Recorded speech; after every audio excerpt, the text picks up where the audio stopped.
కుకట్పల్లి రేణు అగర్వాల్ హత్య కేసును పోలీసులు ఛేదించారు. జార్ఖండ్ లో నిందితుల్ని అదుపులోకి తీసుకున్నారు. జార్ఖండ్ వెళ్లిన స్పెషల్ టీం ఇద్దరు నిందితుల్ని అరెస్ట్ చేసి హైదరాబాద్ కు తరలిస్తున్నారు.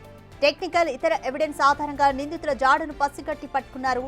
రేపు అధికారికంగా విలేకరుల సమావేశంలో వివరాలు ప్రకటించే అవకాశం ఉంది.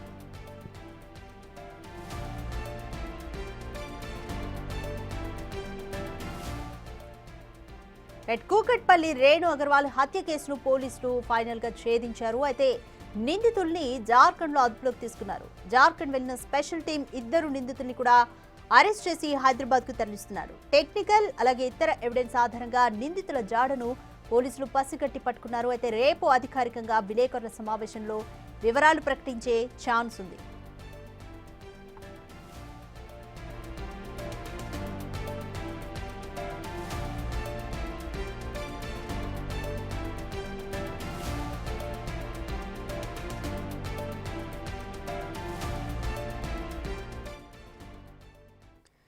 మోర్ డీటెయిల్స్ మా ప్రతినిధి అనిల్ అందిస్తారు.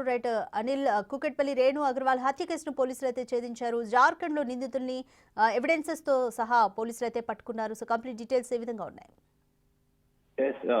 కూకట్పల్లి రేణు అగర్వాల్ హత్య కేసులో పోలీసుల పురోగతి సాధించారని చెప్పాలి. ముఖ్యంగా మొత్తం ప్రత్యేకంగా బృందాలతోటి ఈ నిందితులను పట్టుకునేందుకు కూడా గాలింపు చర్యలు చేపట్టిన నేపథ్యంలో నిన్న రాత్రి సమయంలో జార్ఖండ్ కు వెళ్లిన పోలీసులు అక్కడ స్పెషల్ టీం తోటి ఆ గాలింపు చర్యలు చేపట్టి దర్యాప్తు వేగవంతం చేసిన సిచ్యువేషన్. అందులో భాగంగానే వారిని నిందితులను కూడా అదుపులోకి తీసుకున్నట్టుగా కూడా మనకు తెలుస్తుంది. అయితే ఇద్దరు రోషన్, హర్ష వీళ్ళిద్దరిని కూడా ప్రజెంట్ పోలీసులు అదుపులోకి తీసుకొని ఆ కుకట్పల్లి పోలీస్ స్టేషన్ కి తరలించినట్టుగా కూడా తెలుస్తుంది. దీనికి సంబంధించి అధికారికంగా మనకు సమాచారం అయితే విలేకరుకు సంబంధించి మీడియా సమావేశం పెట్టే అవకాశం కూడా కనిపిస్తుంది. అయితే ఈ రోషన్, హర్షకు సంబంధించి వారి సొంత ప్రాంతమైన జార్ఖండ్ లోనే వీళ్ళు తప్పించుకొని ఇక్కడ నుంచి పారిపోయి అక్కడికి వెళ్ళినట్టుగా కూడా పోలీసులు గుర్తించారు. అందులో భాగంగానే ప్రత్యేకంగా స్పెషల్ టీం తోటి అక్కడికి వెళ్ళడం జరిగింది. పోలీసులు ప్రత్యేక బృందాలతోటి అక్కడికి వెళ్లి వారిని పట్టుకున్నట్టుగా కూడా మనకు సమాచారం అవుతుంది. అయితే దీనికి సంబంధించి పోలీసుల నుంచి మనకు అందుతున్న సమాచారం ప్రకారం వీళ్ళు ఎప్పుడైతే దోపిడీకి పాల్పడ్డారో ఆమెని హత్య చేసి అనంతరం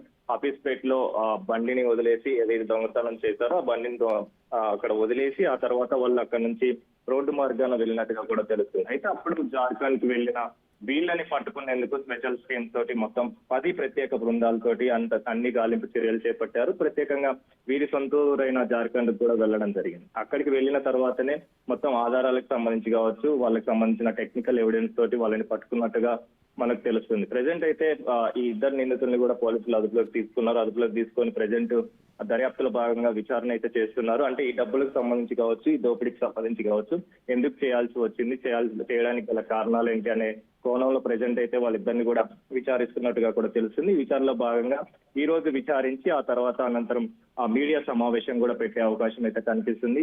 అతి దారుణంగా రేణు అగర్వాల్ ని చంపిన ఘటనలో ప్రజెంట్ అయితే పోలీసులు ఈ కేసుని ఛేదించినట్టుగా కూడా తెలుస్తుంది. ఈ కేసులో భాగంగానే ప్రజెంట్ ఆ ఇద్దరు నిందితులను అయితే విచారణ చేపడుతున్నారు. విచారణలో భాగంగా వారికి సంబంధించిన వివరాలు అయితే సేకరిస్తున్న పరిస్థితి అయితే మనకు కనిపిస్తుంది.